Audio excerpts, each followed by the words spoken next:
समय दिल्ली और यूपी के बॉर्डर में हूँ। ये इलाका मयूर विहार का है और मेरे पीछे जो बैरिकेडिंग लगी हुई है, जो रैपिड एक्शन फोर्स की व्हीकल लगी हुई है, जो रायट कंट्रोल की व्हीकल लगी हुई है, ये दंगाइयों को रोकने के लिए नहीं है।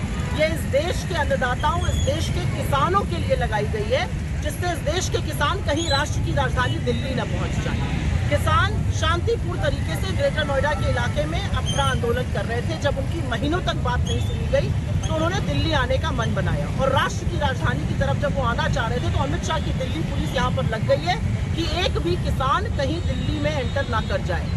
ये क्या बर्बरता है? जब भी किसान आना चाहता है तो आप उसके रास्ते में कीले बिछवाते हैं, बैरिकेडिंग लगवाते हैं, रायट व्हीकल लगवा देते हैं, पुलिस तैनात हो जाती है।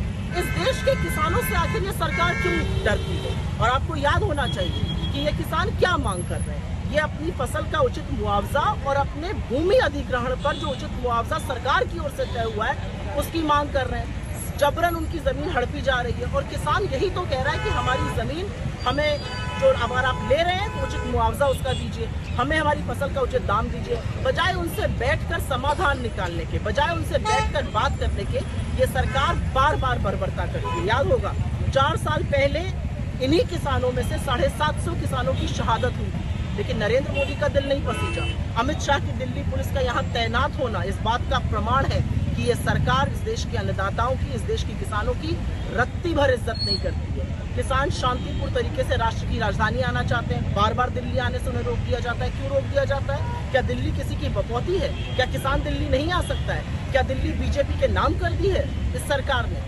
किसान शांतिपूर्ण तरीके से आए, उससे बात कीजिए, समाधान निकालिए, वार्ता कीजिए, चर्चा कीजिए। लेकिन किसानों को आतंकियों की तरह ट्रीट करना, रायट व्हीकल लगवाना और यहाँ पर इतनी पुलिस की तैनाती इस बात का प्रमाण है कि नरेंद्र मोदी के दिल में किसानों के लिए जरा भी सम्मान है।